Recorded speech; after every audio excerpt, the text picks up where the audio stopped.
আজকে আমরা চ্যাপ্টার 3 অর্থাৎ ইন্ট্রোডাকশন টু ফিজিক্যাল লেয়ারের ফার্স্ট পার্ট অর্থাৎ পিরিয়ডিক অ্যানালগ সিগন্যাল নিয়ে আলোচনা করব এবং আজকে আমার ভিডিওর টপিক হচ্ছে সাইন ওয়েভ। এই প্রথম যে আমরা পিরিয়ডিক অ্যানালগ সিগন্যালসে আলোচনা করব, এটার মধ্যে সাইন ওয়েভ ছাড়াও phase, wavelength, time and frequency domains, composite signals এবং ব্যান্ডউইথ নিয়েও আলোচনা করা হবে। বাট এই ভিডিওতে আমরা শুধু সাইন ওয়েভ নিয়ে কী কী আছে সেটা আমরা দেখব। প্রথমে চলে যাই পিরিয়ডিক অ্যানালগ সিগন্যালসের ক্লাসিফিকেশনে, অর্থাৎ পিরিয়ডিক অ্যানালগ সিগন্যালকে আমরা কত ভাগে ভাগ করতে পারি। পিরিয়ডিক অ্যানালগ সিগন্যালকে মেইনলি দুইটা ভাগে ক্লাসিফাই করা যায়, সেটা হচ্ছে সিম্পল এবং composite. A simple periodic analog signal, a sine wave, cannot be decomposed into simpler signals. অর্থাৎ আমরা যে সিম্পল পিরিয়ডিক অ্যানালগ সিগন্যাল পাবো, এটাকে আমরা আর ছোটো ছোটো ভাগে ডিকম্পোজ করতে পারবো না, অর্থাৎ এটাকে আমরা আর কোনো ভাগে বিভক্ত করতে পারবো না। বাট একটা কম্পোজিট পিরিয়ড সিগন্যালকে আমরা অনেকগুলো ভাগে ভাগ করতে পারবো, কারণ এটা আসলে অনেকগুলো সাইন ওয়েভের সমষ্টি।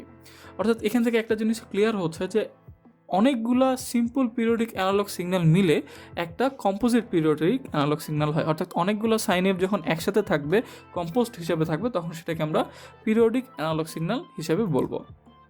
The sine wave is the most fundamental form of a periodic analogue signal.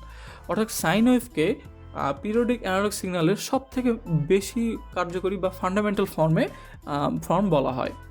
তো আমরা এবার সাইন ওয়েভ নিয়েই আলোচনা করবো যে আসলে সাইন ওয়েভটা দেখতে কেমন। এই যে জিনিসটা আমরা দেখছি, যে গ্রাফটা দেখতেছি, সেটাকে আসলে সাইন ওয়েভের গ্রাফ বলা হয়।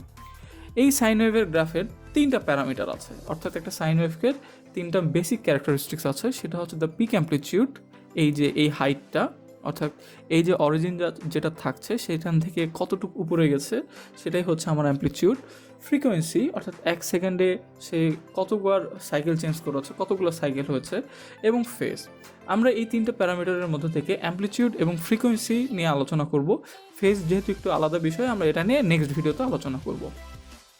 তো এই যে তিনটা প্যারামিটার আছে, ফ্রিকোয়েন্সি, অ্যাম্পলিটিউড আর ফেজ, এই তিনটা প্যারামিটার দ্বারা আমরা একটা সাইন ওয়েভ পুরোপুরি ডিসক্রাইব করতে পারবো। অর্থাৎ একটা সাইন ওয়েভকে পুরোপুরি ডেভেলপ করার জন্য আমাকে এই তিনটা প্যারামিটার জানতেই হবে। এর মধ্যে যদি যে কোনো একটা না জানি, তাহলে আমরা এই যে সাইন ওয়েভের যে ফিগারটা, সেটা আমরা ড্র করতে পারবো না এবং এটা আসলে কেমন দেখতে সেটাও আমরা জানতে পারবো না। তো প্রথমে যাই peak amplitude. The peak amplitude of a signal is the absolute value of its highest intensity proportional to the energy it carries. For electric signals, peak amplitude is normally measured in volts. অর্থাৎ এখানে বলছে যে pick amplitude হচ্ছে highest যে ভ্যালুটা আছে সেটার absolute value, অর্থাৎ সেটার উচ্চতা কতটুকু, অরিজিন থেকে উপরে হোক বা নিচে হোক, পজিটিভ দিকে হোক বা নেগেটিভ দিকে হোক, সেটার অ্যাবসোলুট ভ্যালুটাই হচ্ছে আমার পিক অ্যাম্পলিটিউড। একটা ইলেকট্রিক সিগন্যালের ক্ষেত্রে পিক অ্যাম্পলিটিউডকে আমরা ভোল্টসে মেজার করে থাকি। আমরা যদি ফিগারটা দেখি, আমি যেটা বললাম লাস্ট স্লাইডেও, এই যে অরিজিনটা ছিল, এই অরিজিন থেকে এই যে হাইস্ট পিক, অর্থাৎ সব থেকে উপরে যতটুকু গেছে, এই হাইটটাকে আমরা বলবো হচ্ছে পিক অ্যাম্পলিটিউড। আবার সেমভাবে এই যে অরিজিন থেকে নিচের দিকে যেটা গেছে সেটাকেও আমরা পিক অ্যাম্পলিটিউড বলবো, কারণ পিক অ্যাম্পলিটিউডের ভ্যালুটা হচ্ছে আসলে অ্যাবসোলিউট ভ্যালু। অর্থাৎ আমার পজিটিভ থাকুক বা নেগেটিভ থাকুক, পিক অ্যাম্পলিটিউডে আমরা অলওয়েজ পজিটিভ আকারেই প্রকাশ করে থাকবো। তাহলে এই যে ভোল্টসের কথা বলছে, এই ইলেকট্রনিক সিগন্যালের ক্ষেত্রেও এই যে ভোল্টটা আমরা পাবো পিক অ্যাম্পলিটিউড হিসাবে, সেটার ভ্যালু পজিটিভই আসবে। প্রথম ফিগারটাতে দেখা যাচ্ছে যে এই পিক অ্যাম্পলিটিউডটা একটু বড়, এই জন্য এটাকে বলতে হচ্ছে a signal with high peak amplitude. আর এই যে পরের যে বি নাম্বার ফিগারটা আছে, এখানকার পিক অ্যাম্পলিটিউডটা ছোট, অর্থাৎ এই যে হাইটটা ছোট, এই জন্য এটাকে বলছে হচ্ছে a signal with low peak amplitude. এবার আমরা যাই পিরিয়ড এবং ফ্রিকোয়েন্সি নিয়ে। এই যে পিরিয়ড এবং ফ্রিকোয়েন্সি, এই দুটো খুবই রিলেটিভ টার্ম। পিরিয়ড আসলে রেফার করছে to the amount of time in seconds A signal needs to complete one cycle. অর্থাৎ কোনো একটা সিগন্যাল একটা পুরো সাইকেল কমপ্লিট করতে যতটুকু টাইম নেয় সেটাকে আমরা বলবো পিরিয়ড, এবং এই পিরিয়ডটাকে আমরা সেকেন্ডের ইউনিটে প্রকাশ করে থাকি। আবার ফ্রিকোয়েন্সিটা বলছে আসলে frequency refers to the number of periods in one second, অর্থাৎ এক সেকেন্ডে কতগুলো পিরিয়ড আছে সেটাকে আমরা বলবো হচ্ছে ফ্রিকোয়েন্সি। অর্থাৎ দেখেন, আমি বলতে পারছি যে ফ্রিকোয়েন্সি আর পিরিয়ড আসলে দুইটা ইনভার্স টার্মিনোলজি, কারণ পিরিয়ডটা, আবার বলছি আমি, পিরিয়ডটা হচ্ছে একটা সাইকেল শেষ হতে কত সেকেন্ড টাইম লাগে, আর ফ্রিকোয়েন্সিটা হচ্ছে এক সেকেন্ডে কতগুলো পিরিয়ড শেষ হয়।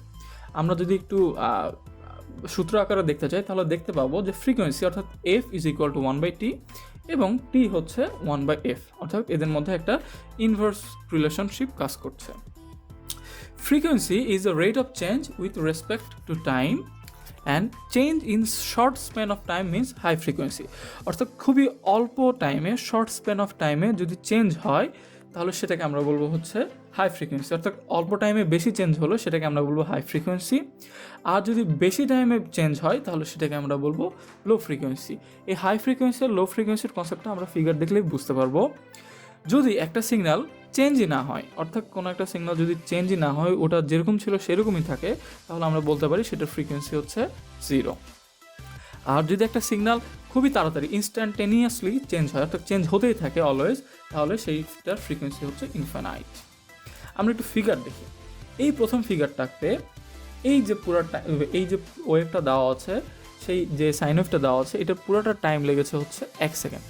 অর্থাৎ 1 সেকেন্ডে ওয়েভটা এতবার পিরিয়ড কমপ্লিট করেছে। এখানে এই যে শুরু করে শেষ হয়েছে, এটাকে বলা হচ্ছে একটা ফুল সাইকেল। সেমভাবে এইখানে একটা শেষ হয়েছে, এটাকে বলে আরেকটা ফুল সাইকেল।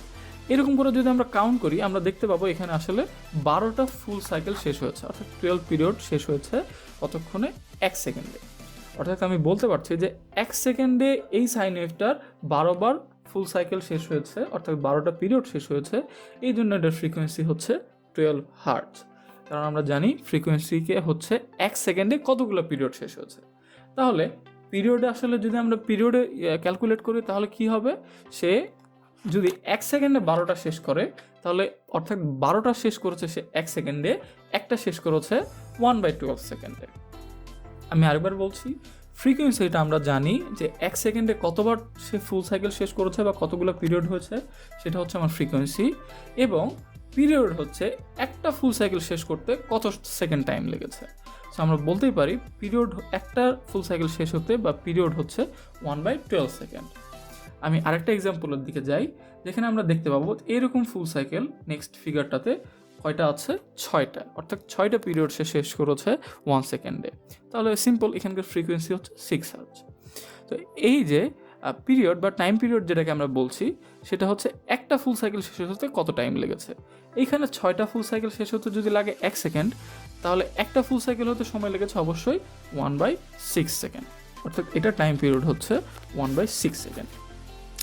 সো আমরা এখান থেকে এই দুটো এক্সাম্পল থেকে সহজে বুঝতে পারছি যে 12 হার্টজ ফ্রিকোয়েন্সি বা 6 হার্টজ ফ্রিকোয়েন্সি বলতে কী বোঝায় এবং টাইম পিরিয়ড আসলে কী মিন করে। So thank you guys for watching this video.